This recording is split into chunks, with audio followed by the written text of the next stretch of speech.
Jetzt live auf OE24 TV. Conchita Wurst im großen Interview mit Musikexperte Thomas Zeidler und Nadine Friedrich.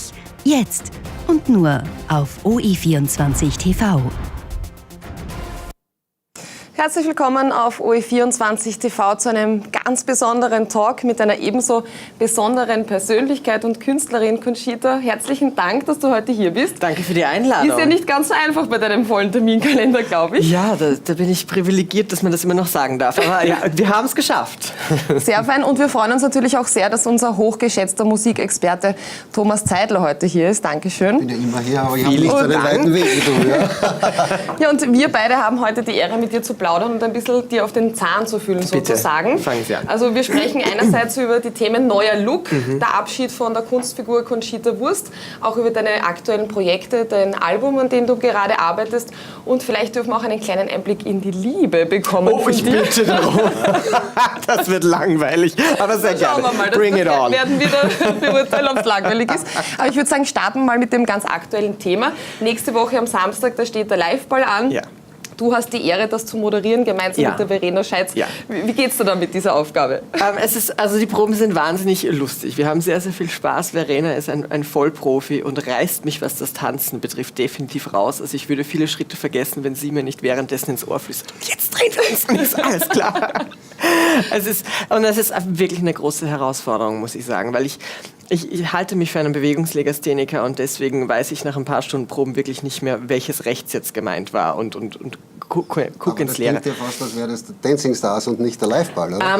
Naja, ich darf ja noch nicht zu viel verraten, aber die ganze Eröffnung ist doch wirklich eine Riesenproduktion und wir singen und tanzen und moderieren und da kann man schon erahnen, dass es vielleicht ein in sich geschlossenes Stück sein könnte. Und ich weiß nicht, ob ich mich hier... schon angedeutet. Hat er das gesagt? Ja, genau. Das ist mehr quasi keine Show, klar. Sondern ein Musical. Ich denke mir die ganze Zeit, ich verrate irgendwas und dann kriege ich von ihm eine SMS und ich bin entlassen. Ja, aber du wirst neuer Liveball-Chef, oder? Da holst du dich dann wieder zurück. Also das ist natürlich, ich muss schon sagen, natürlich fühle ich mich geschmeichelt, dass Gerhard das irgendwie andenkt und er sagt ja auch immer, wir sprechen darüber, ich korrigiere ihn sehr gerne, wir scherzen darüber.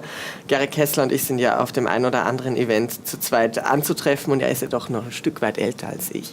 Und deswegen setzt er sich eben gerne hin und ich sage dann immer, mach sie nicht zu bequem, das ist bald mein Sessel. Und das ist eigentlich alles, worüber wir sprechen, aber am Ende des Tages muss ich sagen, wenn Gerhard die Geduld hat, darauf zu warten, bis ich eine Eventmanagement-Ausbildung hingelegt habe, dann können wir gerne noch mal darüber reden, aber momentan fühle ich mich dem nicht gewachsen. Ist ja auch eine Aufgabe, die wirklich ein ganzes Jahr lang dauert, muss man sagen. Also bei ihm ist der Tag nach dem Liveball schon wieder der erste Tag, wo er fürs nächste Jahr vororganisieren anfängt und so weiter. Da muss man dann wirklich mit vollem Herzblut dabei sein. Und dein Terminkalender, der ist voll, oder?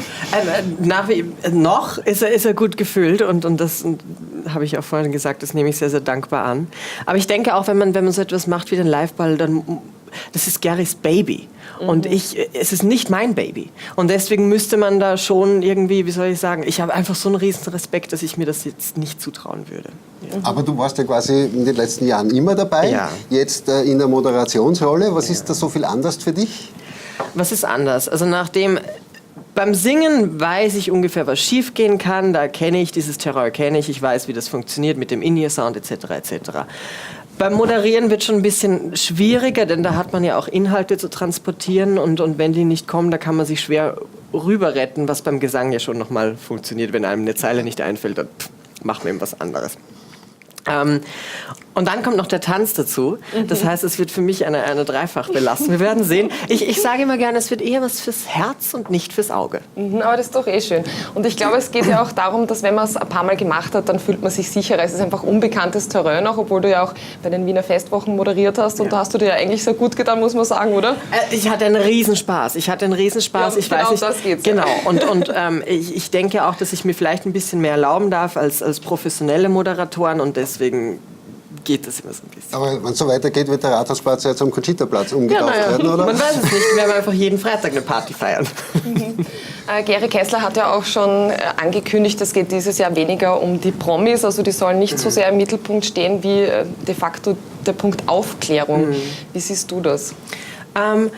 Ich finde das gut. Ich finde auch gut, dass gerade das Thema Recognize the Danger mit dem neuen Verein Life Plus und mit der ganz wichtigen Botschaft Know Your Status, weil das ist nämlich tatsächlich das Allerwichtigste, das ist der erste Step. Ich kenne jetzt die Zahlen nicht auswendig, aber ich meine, es ist jeder Vierte, der nicht weiß, ob er HIV-positiv ist oder nicht. Und damit fängt die Problematik schon an. Denn wenn man nicht weiß, diese Zahlen, ja. was in einem los ist, dann trägt man den Virus weiter ohne und dann man könnte diese Epidemie stoppen, wenn eben alle über sich Bescheid wüssten.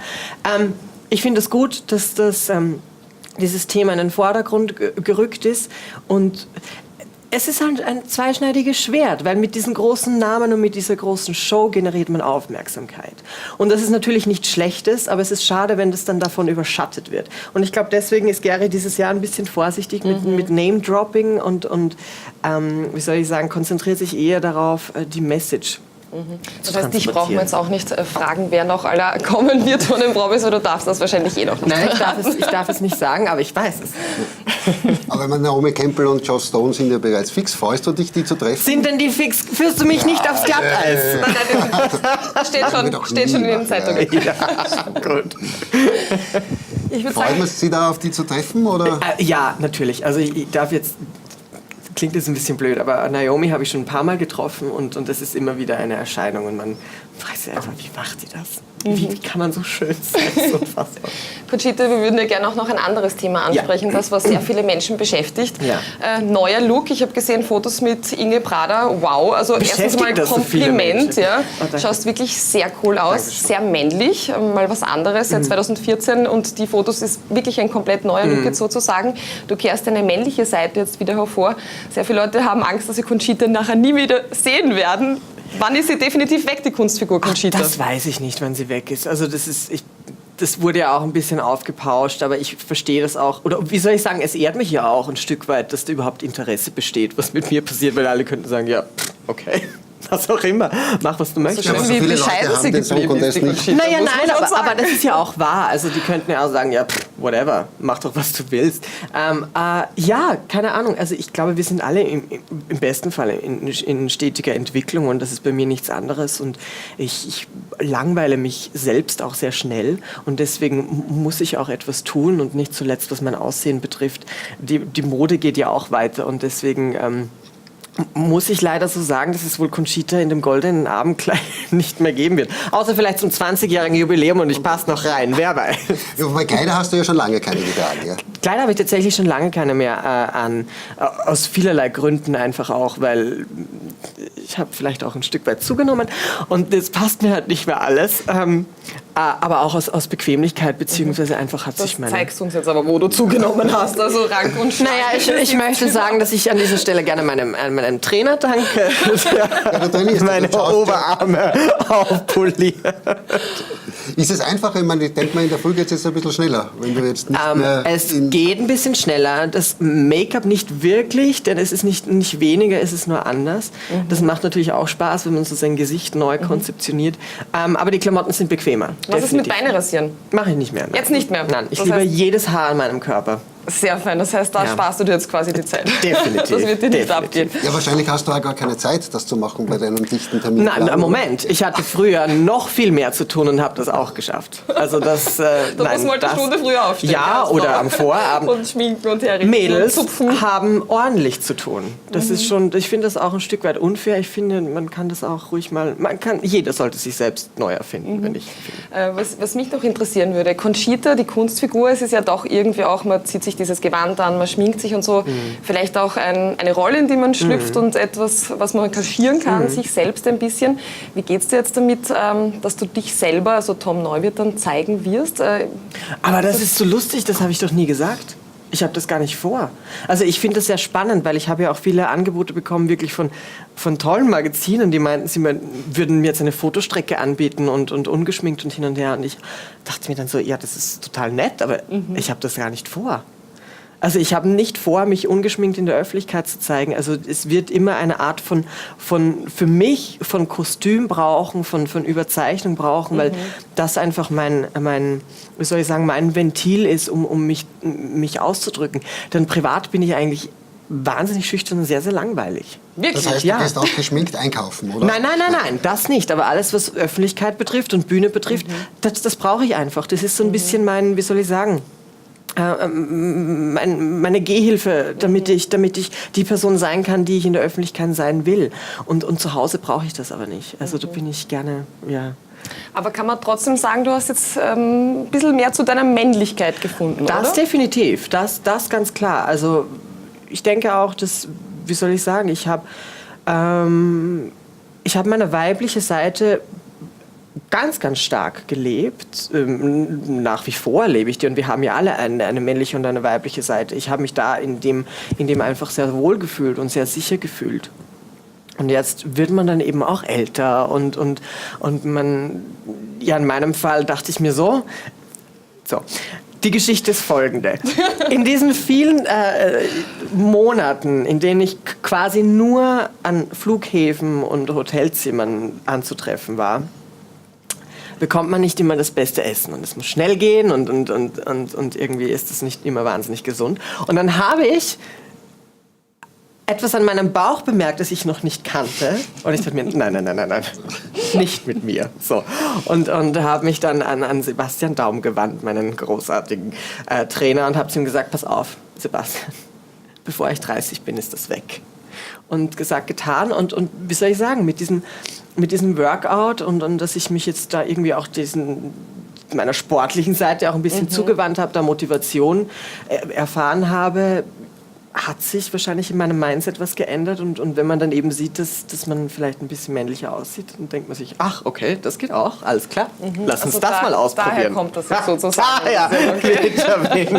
Apropos ausprobieren, was macht die Liebe? Was macht die Liebe? Ja, ausprobieren ist das richtige Wort.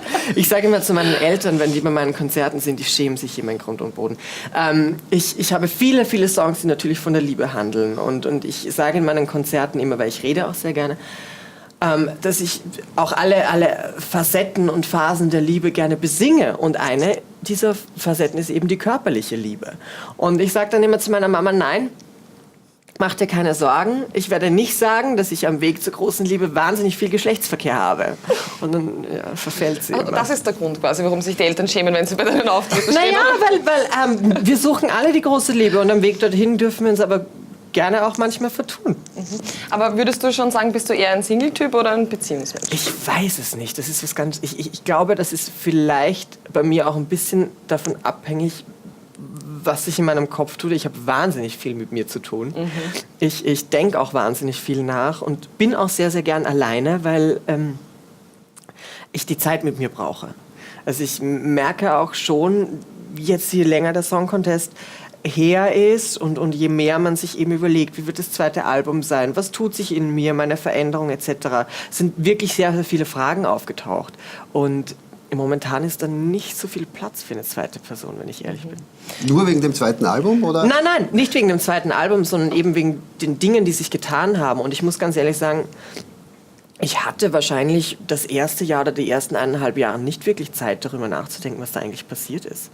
Und das kommt jetzt aber so ein bisschen. Das kommt langsam jetzt. Und deswegen bin ich definitiv in einem Prozess, der sehr spannend ist, aber der eben viele Fragen aufwirft und viele Möglichkeiten. Es tun sich viele Möglichkeiten auf und es ist manchmal nicht so leicht, sich zu sortieren und zu entscheiden, was ist denn jetzt eigentlich das, was ich will. Ich könnte mir ja auch vorstellen, wenn dich jemand kennenlernt, dann gibt es doch einen gewissen Respektabstand. Ich meine, eine übergroße Kunstfigur Conchita, dein Mega-Erfolg. Aber das Lustige ist, das sehe ich ja gar nicht. Also das sehe ich gar nicht. Wenn ich jetzt ausgehe und man hat einen Flirt und im besten Fall knutscht man dann auch, weil darum geht es eigentlich beim Ausgehen. Ob man knutscht oder nicht. Es muss auch generell mehr geknutscht werden. Es muss generell mehr geknutscht werden. Mehr Liebe für alle. Und manchmal muss ich gestehen, manchmal habe ich das Glück, dass das nicht gleich klar ist. Aber wenn man dann eben in dem Club ist und gerade in Wien, dann irgendwann erfährt eben derjenige, was ich so beruflich mache. Und das ist nicht immer von Vorteil. Weil der Schatten von Conchita so groß ist? Weil der so groß ist und nicht wirklich, weil weil die Leute dann unangenehm reagieren, sondern die haben dann plötzlich, wie du sagst, so einen absurden Respekt. Wo ich mir denke, du weißt aber schon, dass ich 18 Tequila getrunken habe. Wovor genau hast du jetzt Respekt, oder? Und du verträgst offensichtlich viel Alkohol. Gerade noch mal 18 Tequila, wow. Nein, oh Gott. Nein, ich bin ein sehr, sehr günstiger Gast. Thomas, du hast ja auch die Musik schon angesprochen. Genau, das zweite Album steht an, hast du gesagt. Du hast auch relativ viele Termine wieder. Ja. Ich habe schöne Live-Termine, darauf freue ich mich auch sehr mit meiner neuen Band unter der glorreichen Leitung von Severin Druckbacher, der wirklich ein Goldstück ist. Musik mit einer Band zu machen, ist schon wirklich was ganz, ganz anderes. Und in unserer schnelllebigen Zeit und alles muss so unkompliziert wie möglich funktionieren, habe ich viele, viele Auftritte natürlich mit Half-Playback absolviert. Das heißt, die Musik kommt aus den Boxen und man singt live dazu. Und man ist da wirklich gefangen. Das ist am Ende des Tages auch ein Stück weit wie eine Karaoke-Show. Nur du solltest den Text selber kennen.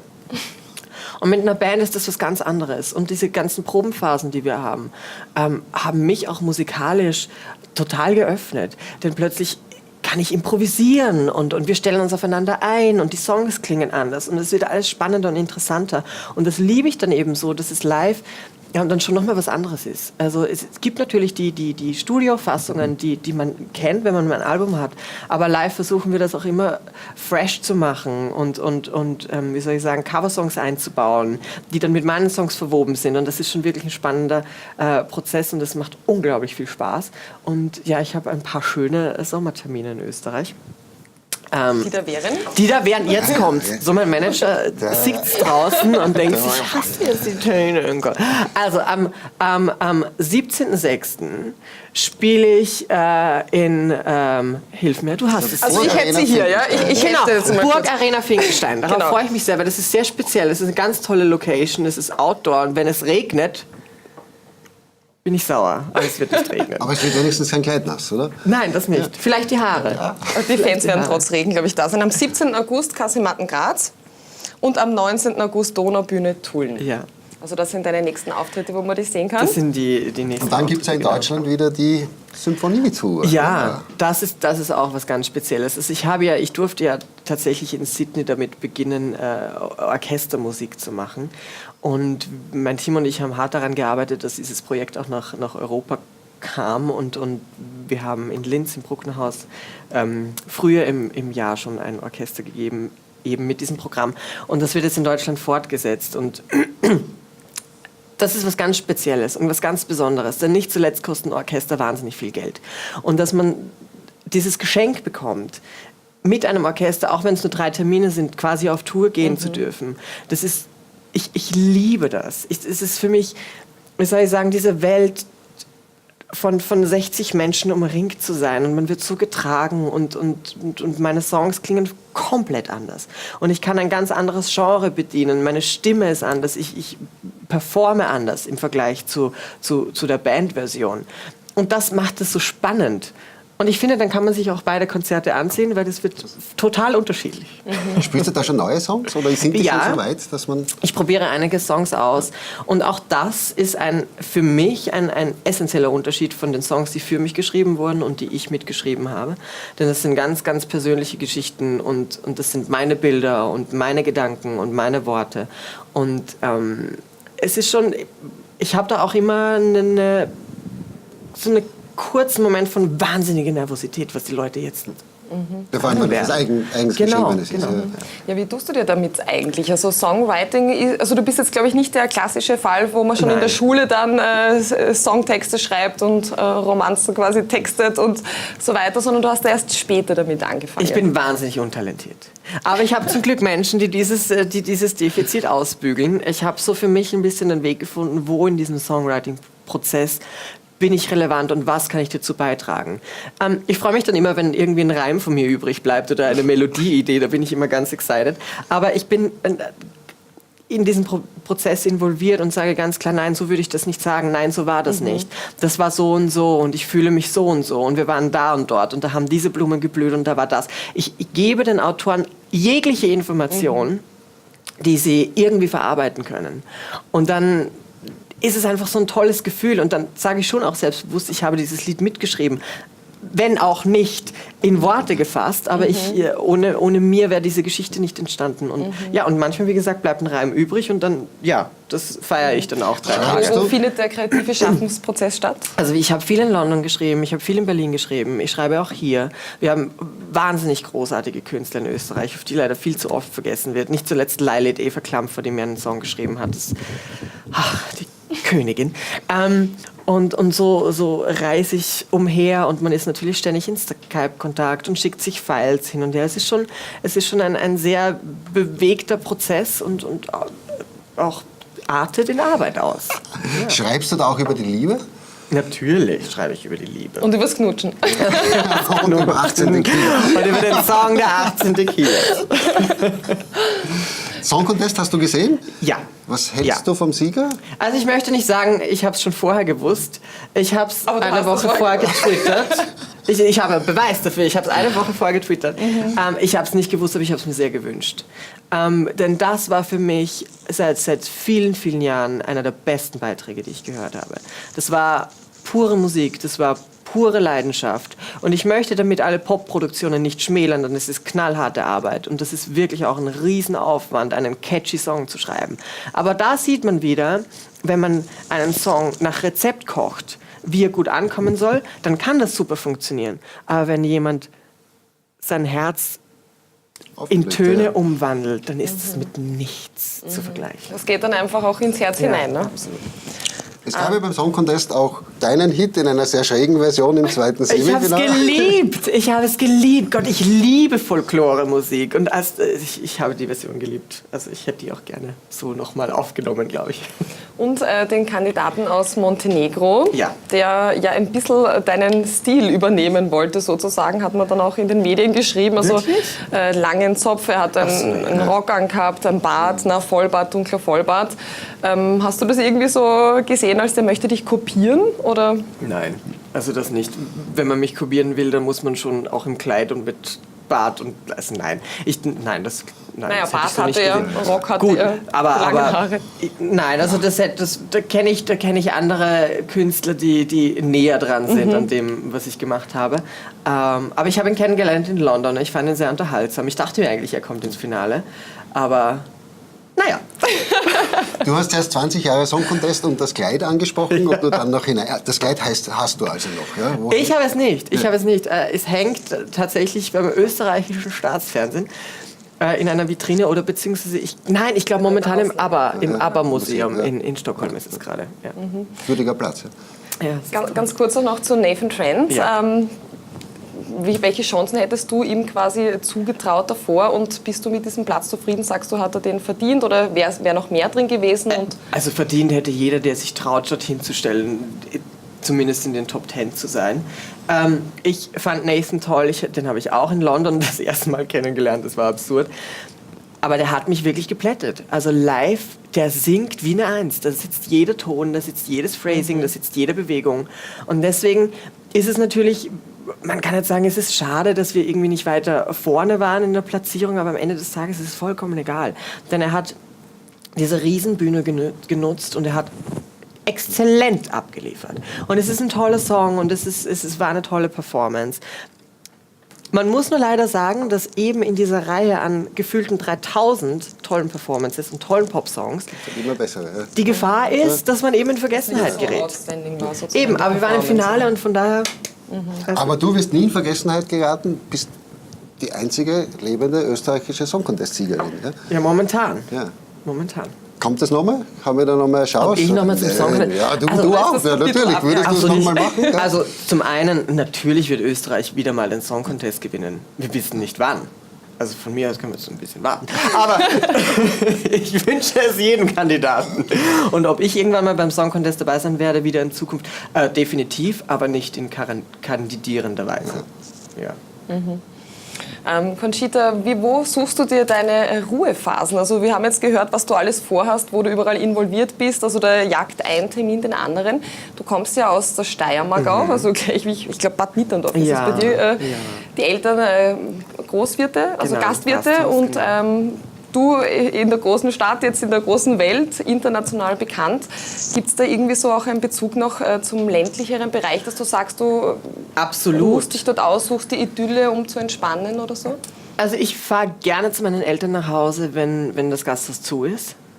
Denn ich liebe es, unsere Nachbarn zu treffen und ich mag es, wenn Leute da sind und es freut mich ja auch, dass die Menschen Interesse an mir haben. Nur wenn ich zu Hause bin, würde ich gerne Zeit mit meinen Eltern verbringen. Und das ist natürlich schwierig, wenn die dann den ganzen Tag arbeiten und ich quasi unser Dorf unterhalte.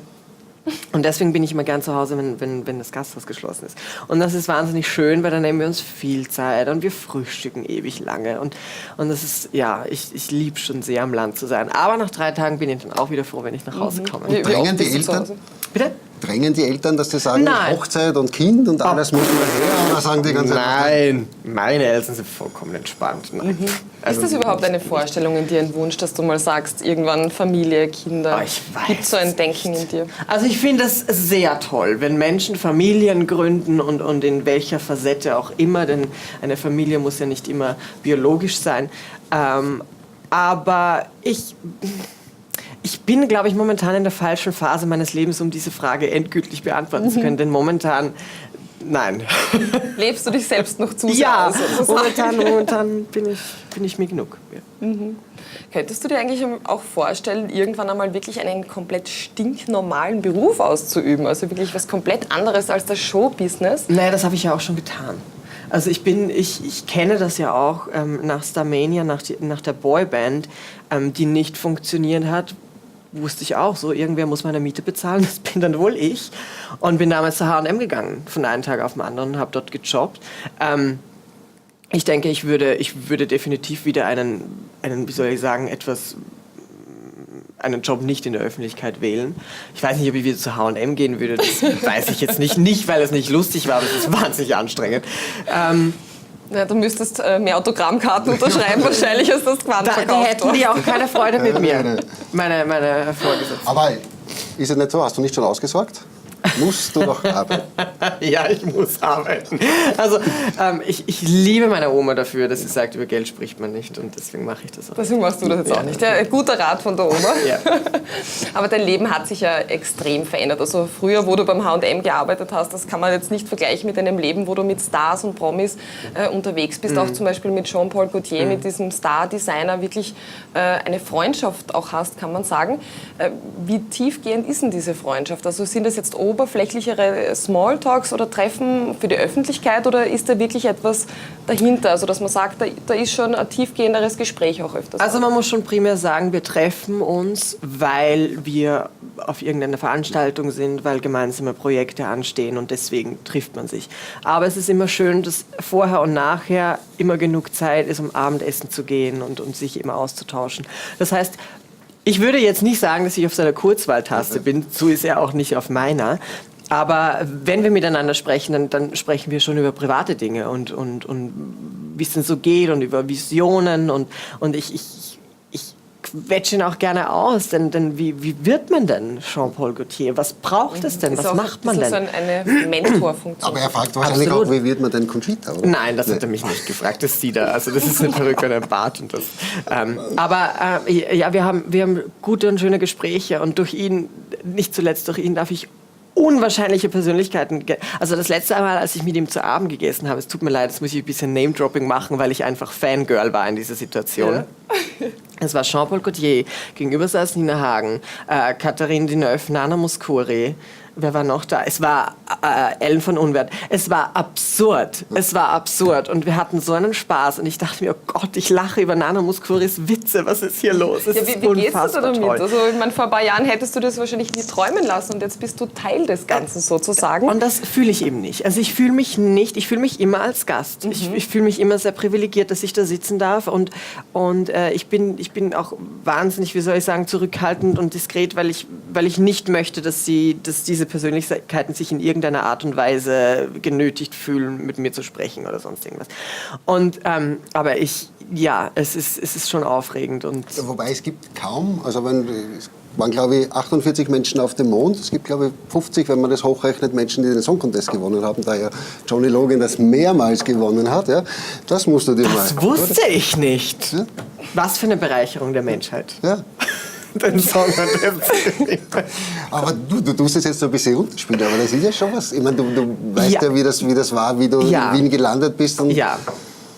Es ist was ganz Besonderes und es ist wirklich etwas, was ich jetzt im Nachhinein sagen kann, was tatsächlich auch viel mit einem tut und viele Aufgaben, auch viele Aufgaben aufbürdet, viele Herausforderungen, die man sich stellen darf am Ende des Tages. Aber ich habe nicht den Friedensnobelpreis gewonnen. Mhm. Glaubst du, dass es auch mit deiner Herkunft zu tun hat, aus schon bürgerlicheren Verhältnissen, jetzt ländlichere Gegend, deine Eltern wahrscheinlich sehr gesettelte Menschen, dass du am Boden geblieben bist? Weil ich glaube, dass es nicht bei jedem so ist, dass er nach so einem Erfolg wirklich so bescheiden, wie du heute hier sitzt und redest. Danke so dafür, aber ja, meine Eltern, wie gesagt, sind sehr entspannt und mein Bruder und ich sind sehr entspannt erzogen worden und wir, wie soll ich sagen, loben uns dafür, wenn es relevant ist und nicht aber für jeden, ach toll. Es gibt ja aber auch andere Stars, die dann wirklich so den Star raushängen lassen. Ne? Also jetzt komme ich. Ganz ehrlich, ich weiß es nicht, wie ich wäre, hätte ich 6 Grammys im Regal stehen. Ich habe keine Ahnung. Ich weiß es nicht, wie ich wäre, wenn ich mit einem aber es gibt trotzdem, Jet hier angereist wäre. Es gibt wahrscheinlich auch mehr Leute, die 6 Grammys haben, als die den Song Contest gewonnen haben. So schön, wie du das... Du machst mir wirklich ein gutes Gefühl. Du wirst du rausschweben. Du hast zuerst den Friedensnobelpreis angesprochen, was natürlich ein extrem weit entferntes Thema ist. Aber mit deiner Bewegung Unstoppables hast du doch den Menschen auch sehr viel Kraft gegeben. Ja? Das ist auch etwas, was mir nicht bewusst ist, weil am Ende des Tages sage ich immer, das bin ja nur ich und ich sage so viel Blödsinn. Aber ich muss wohl akzeptieren, dass wenn mir Menschen begegnen und sagen, ich wurde durch das, was du getan und gesagt hast, inspiriert, mein Leben zu verändern, mein Glück zu finden, mich zu öffnen, wie auch immer. Das ist für mich wirklich schwer zu akzeptieren und anfangs habe ich das auch immer runtergetan und habe quasi schon fast darum gebeten, es einfach sein zu lassen, weil das finde ich, es ist lieb, dass du das sagst, aber das kann ich nicht glauben. Ich habe damit auch einige Menschen verletzt. Also die dachten, die haben sich nicht ernst genommen gefühlt. Inwiefern? Und weil sie sich dachten, na glaubst du, ich lüge dich an? Warum sollte ich dir das sagen? Ich finde das jetzt eigentlich ziemlich unfair von dir, weil du nimmst mir das, dass du mir das gegeben hast. Weil das ist dann so ein bisschen wie, das ist gar nichts wert. Und das hat mir so leid getan. Und deswegen, ich tue mir einfach schwer, weil ich sehe mich eben nicht so groß, wie andere mich vielleicht sehen, aber ich habe gelernt, es zu akzeptieren und zu sagen, wenn ich das für dich bin, dann danke ich dir dafür, dass wir so ein schönes Gefühl miteinander teilen können. Aber da habe ich schon dazugelernt. Aber es ist ja auch ein sehr schönes Gefühl, oder anderen Menschen zu helfen es und zu ist wissen, schön, dass es jemanden inspiriert. Aber es ist immer noch nicht angekommen. Aber dein Auftreten ist ja extrem eloquent. Es gibt ja bei uns wahrscheinlich im Pop sowieso niemanden, der so eloquent spricht wie du. Kommen da nicht irgendwelche politischen Parteien und wollen dich vor ihren Kahn spannen und sagen, die wäre doch was für uns? Ein Zugpferd für uns. Ich weiß es nicht. Ich weiß es nicht. Ich denke schon, dass ich vielleicht für einige Parteien Dinge vertrete, die sich gut einweben lassen würden in einen Wahlprozess, Wahlkampf, wie auch immer. Ich lasse mich da aber nicht wirklich vereinnehmen und versuche da immer auch, wenn ich etwas Politisches sage, über Partei zu sprechen, denn ja, am Ende des Tages kenne ich mich nicht gut genug aus. Dass Was sagst du aktuell zu diesem Regierungskampf, der sich da gerade abspielt seit Monaten? Ich finde das ja, also für die Außenwirkung ist das toll. Wir wählen wahnsinnig gerne. Ja. Wir haben wahnsinnig gerne die Wahl und ja, wir entscheiden uns immer wieder neu. Die Firma, die die Kuverts herstellt, wird schon zittern, oder? Schaffen wir es diesmal. Aber du gehst wählen, oder? Ich gehe natürlich wählen. Natürlich, also das ist schon auch eine Pflicht, die man, wie soll ich sagen, es ist ein Recht, das eigentlich eine Pflicht darstellt für mich. Und wenn man nicht wählen geht, dann ist das fatal. Ja. Conchita, abschließend noch eine Frage. Was wünschst du dir für die nahe Zukunft? Was wünsche ich mir für die nahe Zukunft? Dass ich viele meiner Fans auf meinen Konzerten begrüßen darf. Darauf würde ich mich sehr freuen. Dass mein Album gute Formen annimmt, dass alles gut läuft und wie soll ich sagen, dass sich viele Fragen in meinem Kopf beantworten. Sehr schön, Ja. sehr fein. Vielen herzlichen Dank, dass du dir die Zeit genommen hast. Danke euch. Danke sehr. Ja. Dankeschön auch Thomas. Und ja, die Termine, die finden Sie natürlich auch online auf Conchitas Homepage, wann sie wo zu hören und zu sehen ist. Und damit gehen wir in eine ganz kurze Werbepause und sind dann gleich wieder für Sie da.